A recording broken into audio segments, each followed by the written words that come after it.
Good morning, good evening, and good afternoon to all the geeks out there, and I and welcome to another car and gaming and all that crap that we do, basically the showcase.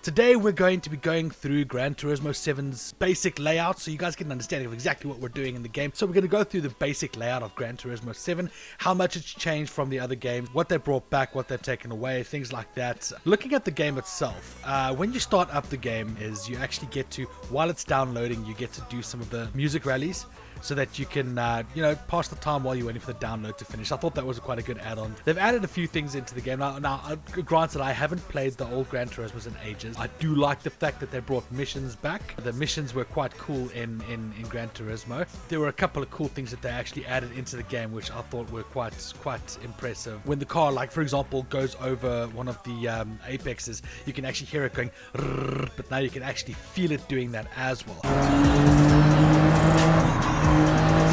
So you're not going to just hear it, but the controller will vibrate according to the shakes and stuff like that. If you slam on the brakes, the controller does the same thing. It feels like you're actually slamming on the brakes of a car, not only with the haptic feedback, but with the triggers as well, which is also quite cool. Acceleration, same thing. You can feel the car accelerating as you move forward. Polyphony have actually outdone themselves with what they're doing there. Something else that I love that they brought back was the GT Auto. I love GT Auto. I think it was like one of the coolest things you could do in the game, where you can sit and maintain the car, service the car, basically give oil changes and things like that. But moving on from that, what they also changed in GT Auto is basically change what you look like, what your character looks like, and you can also change like the wheels on your car. You can put stickers on, you can put wings on, things like that. Contrary to what people believe, the wing actually does help in races, especially on more technical tracks when you're going around corners and things like that. The more downforce you have on the car, the better it can actually go around those kinds of corners, whereas the less downforce is used for more high speed. But that is quite a cool little addition that they added into the game. Now, something that's different here is that they've actually changed out a few of the things for making the car better in certain aspects. They've taken it back to some of the old school stuff that you used to do in the older Gran Turismos. You've got certain levels that you have to get to before you can actually build up to having to actually build up your level so you can get to your extreme upgrades for your game. Essentially, they go through the whole process. You've got your sports, you've got your club sports, your semi-racing, your racing, and your extreme. Each one of them holding parts for the car that would fit into that particular category. The last part is the new part that they've added, and it's called the extreme upgrade. This here is, from what I can see, I haven't done much with it. I honestly haven't upgraded my Subaru at all with this. This here looks like you can upgrade a few cool things in the game itself. So you can add nitros. I know that they had nitrous oxide in Gran Turismo 6. They've put in a new brake system, the carbon ceramic brake system, which is quite cool. We've now got a hydraulic handbrake, which is obviously used for drifting and things like that. Your steering angle adapter, I'm assuming that's for drifting as well. 4-wheel steering controller. You can put intermediate tires on. I think that's also for drifting.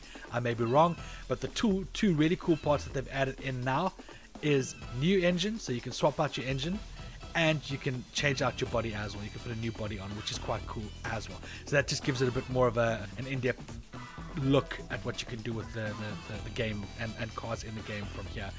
They've brought back they've brought the showcase back from GT Sport. Basically just or not things, the photos you can take, and race photos, and basically what you can show off to everyone else, all your peers, while you're racing the game, which is quite cool.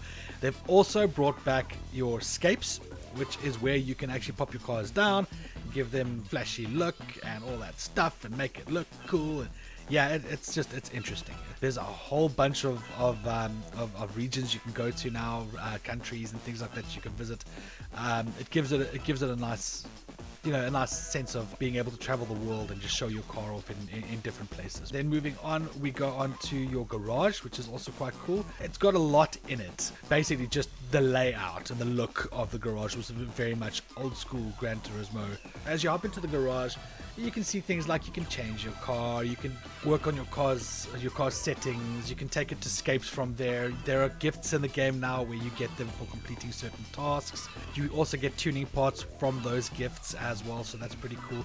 There's also a car collection now, so to tell you which cars you collect and which cars you don't have yet or haven't collected yet. And then obviously when you go in, if you go into, like, for example, your change cars, you can see all of your cars, basically everything that you can do to the car after you've done certain upgrades to the car, changing out your tires, changing out your gearboxes, making sure that your gearboxes are actually running with the correct power and things like that. That is quite cool. What I also want to show off is the tracks. Something that the guys from Gran Turismo who played the game wanted was some of the older tracks coming back. You'll see that I'm going to take you through a few of the tracks at the moment. I'm going to take you through some of the tracks that were available originally. You'll see that I do make a few mistakes racing through the track as well, because I'm not perfect at the game. I'm not the most amazing racer in the world either, so you're just gonna have to deal with that. This is something else that's actually very, very interesting to add in here. No one car handles the same as any other. Depending on the car you drive, depends on how you're gonna actually take corners, how you're gonna accelerate and brake, where to accelerate and brake from. Even after you've done full upgrades and you've put like the best of the best components on the car, you still have to learn that particular the changes that have happened to that particular car, because it's not the same as others. Everything is different on the car, so that is something that is very unique to the game now. The lighting as well, so going from day to night is really cool, and going from night to day, the changes are quite cool.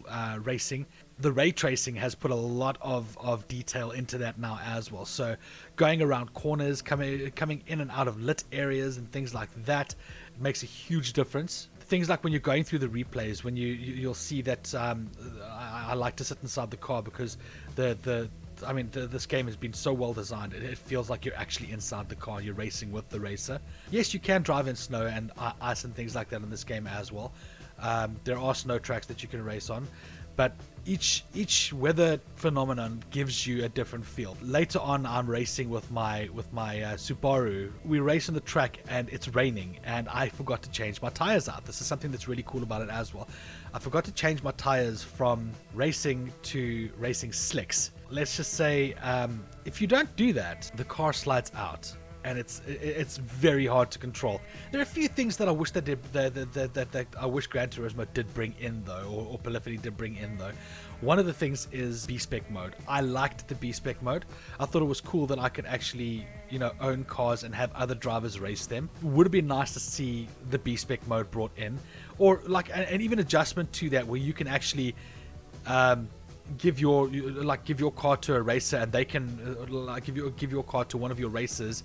They can race while you're busy doing your own thing as well, so they can actually do it themselves and make money on the side while you're doing it. Because obviously there have been a few adjustments to the game where you have to grind quite a bit to get money, which is normal. I mean, that's Gran Turismo. But what would be nice is if we could actually do a B-Spec and have them earn some money on the side for us as well. That would have been something that would have actually just made the game, a lot more fun for me. I like that they brought back second-hand cars.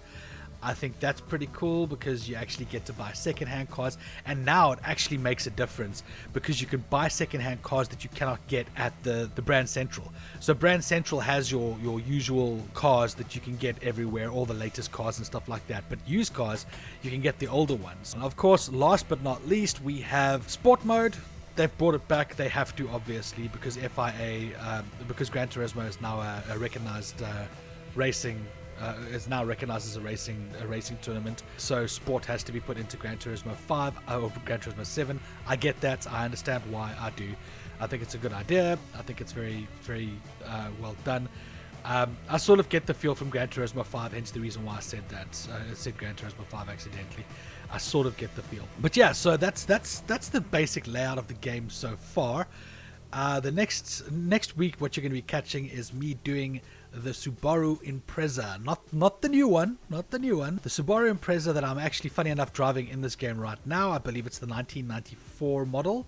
I'm going to be doing a showcase of the Subaru Impreza, and we're going to take that car on a couple of tracks, or on a track, and give you an idea of the handling. Guys, thank you so much for joining me with this video. I hope it has been entertaining and enjoyable, and something that you'd like to see some more of. But yeah, until next week, guys, thank you so much, and as always, remember, keep it geeky. Bye.